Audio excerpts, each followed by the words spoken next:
लूका रचित सुसमाचार अध्याय 12।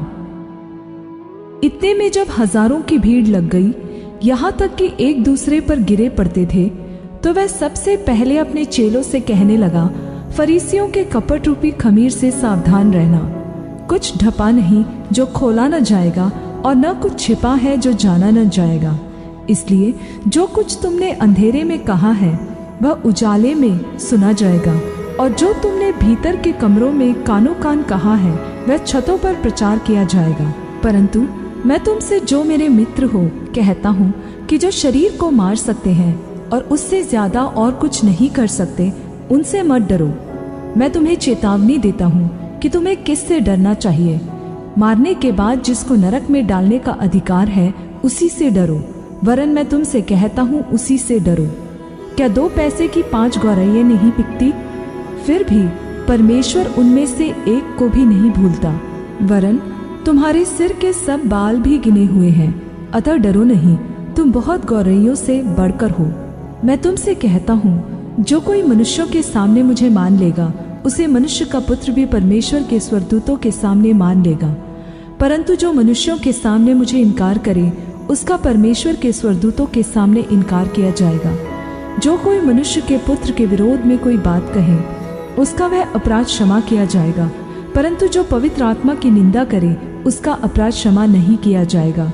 जब लोग तुम्हें आराधनालयों और अधिपतियों और अधिकारियों के सामने ले जाएं, तो चिंता न करना कि हम किस रीति से या क्या उत्तर दें या क्या कहें, क्योंकि पवित्र आत्मा उसी घड़ी तुम्हें सिखा देगा कि क्या कहना चाहिए। फिर भीड़ में से एक ने उससे कहा, हे गुरु, मेरे भाई से कह कि पिता की संपत्ति मुझे बांट दे। उसने उससे कहा, हे मनुष्य, किसने मुझे तुम्हारा न्यायी या बांटने वाला नियुक्त किया है?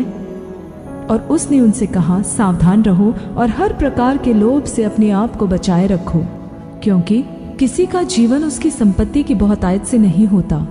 उसने उनसे एक दृष्टांत कहा, किसी धनवान की भूमि में बड़ी उपज हुई। तब वह अपने मन में विचार करने लगा कि मैं क्या करूं, क्योंकि मेरे यहाँ जगह नहीं जहाँ अपनी उपज इत्यादि रखूं। और उसने कहा, मैं यह करूंगा, मैं अपनी बखारियां तोड़कर उनसे बड़ी बनाऊंगा और वहां अपना सब अन्न और संपत्ति रखूंगा, और अपने प्राण से कहूंगा कि प्राण, तेरे पास बहुत वर्षों के लिए बहुत संपत्ति रखी है, चैन कर, खा पी, सुख से रह। परंतु परमेश्वर ने उससे कहा, हे मूर्ख, इसी रात तेरा प्राण तुझसे ले लिया जाएगा। तब जो कुछ तूने इकट्ठा किया है वह किसका होगा? ऐसा ही वह मनुष्य भी है जो अपने लिए धन बटोरता है, परंतु परमेश्वर की दृष्टि में धनी नहीं।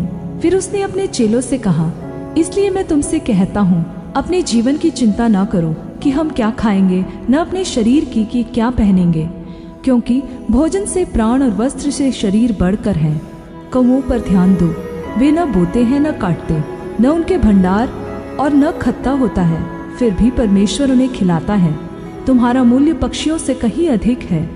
तुम में से ऐसा कौन है जो चिंता करने से अपने जीवन काल में एक घड़ी भी बढ़ा सकता है? इसलिए यदि तुम सबसे छोटा काम भी नहीं कर सकते, तो और बातों के लिए क्यों चिंता करते हो? सोसनों पर ध्यान करो कि वे कैसे बढ़ते हैं, वे न परिश्रम करते न काटते हैं।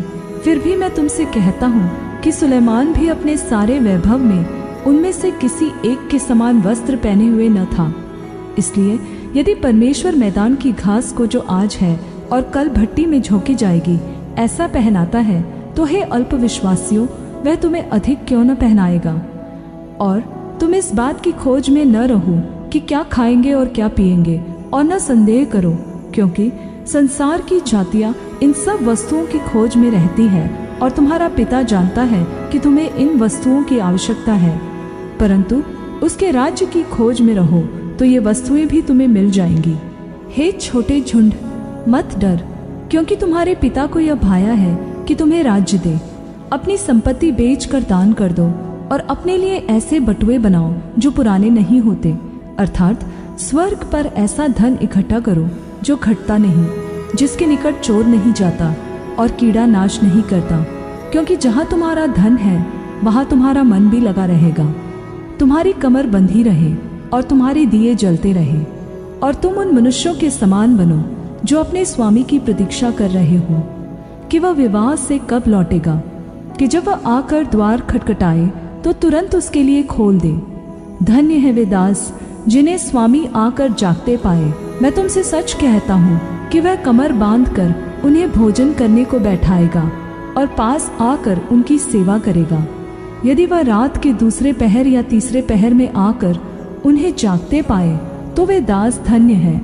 परंतु तुम यह जान रखो कि यदि घर का स्वामी जानता कि चोर किस घड़ी आएगा तो जागता रहता और अपने घर में सेंध लगने न देता।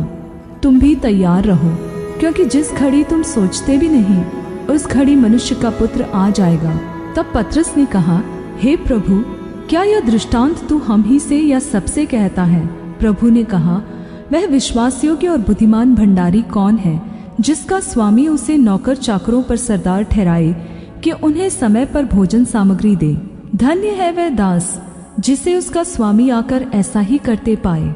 मैं तुमसे सच कहता हूँ, वह उसे अपनी सब संपत्ति पर अधिकारी ठहराएगा। परंतु यदि वह दास सोचने लगे कि मेरा स्वामी आने में देर कर रहा है और दासों और दासियों को मारने पीटने और खाने पीने और पियक्कड़ होने लगे, तो उस दास का स्वामी ऐसे दिन जब वह उसकी प्रतीक्षा न कर रहा हो और ऐसी घड़ी जिसे वह जानता न हो आएगा और उसे भारी ताड़ना देकर उसका भाग विश्वासघाती के साथ ठहराएगा। और वह दास जो अपने स्वामी की इच्छा जानता था और तैयार न रहा और न उसकी इच्छा के अनुसार चला, बहुत मार खाएगा। परंतु जो नहीं जानकर मार खाने के योग्य काम करे वह थोड़ी मार खाएगा। इसलिए जिसे बहुत दिया गया है उससे बहुत मांगा जाएगा, और जिसे बहुत सौंपा गया है उससे बहुत लिया जाएगा।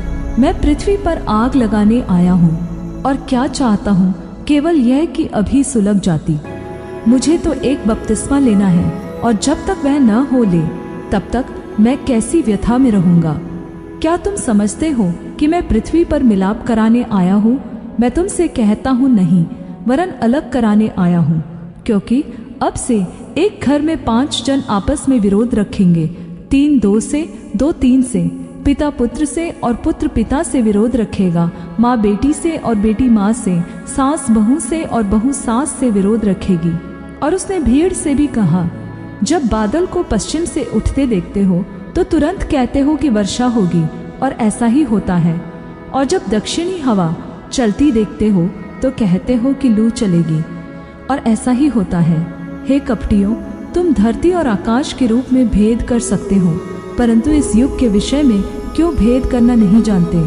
तुम आप ही निर्णय क्यों नहीं कर लेते कि उचित क्या है? जब तू अपने मुद्दई के साथ न्यायाधीश के पास जा रहा है तो मार्ग ही में उससे छूटने का यत्न कर ले।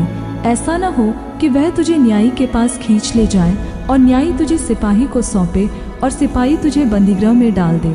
मैं तुमसे कहता हूँ कि जब तक तू पाई पाई न चुका देगा तब तक वहाँ से छूटने न पाएगा।